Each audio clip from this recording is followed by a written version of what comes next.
Bonjour, alors si vous regardez cette vidéo, c'est que vous avez envie d'en savoir plus sur les astuces sur Premiere Pro.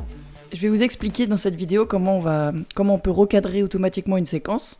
On va pas s'embêter à le faire à la main, il y a un truc qui est automatique qui est super. Donc pour ça, il suffit de cliquer dans la fenêtre projet, là, de cliquer sur votre montage et de faire un clic droit.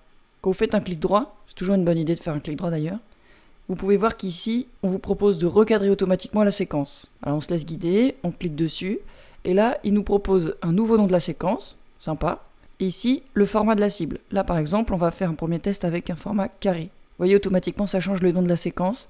Montage 1x1. 1x1, c'est le ratio de votre image, ça veut dire que c'est carré. Suivi de mouvement, vous pouvez laisser par défaut, c'est pas mal. Et ensuite, je vous conseille de laisser cette première option cochée, ne pas imbriquer les éléments. Les réglages de trajectoire actuels seront remplacés. Et vous appuyez tout simplement sur Créer. Et regardez ce qu'il a fait parce qu'il est sympa première.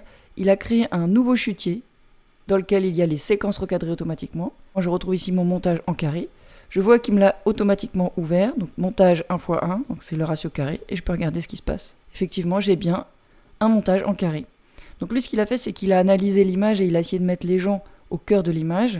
Donc ça, c'est pas mal. Si jamais vous voulez changer quelque chose, vous cliquez sur le plan et vous allez dans la fenêtre Options d'effets. Et ici, vous voyez, recadrage automatique, vous pouvez le décocher pour faire votre recadrage à vous. Et là, vous pouvez décider de mettre plus d'arbres ou moins d'arbres, enfin de la recadrer comme vous voulez.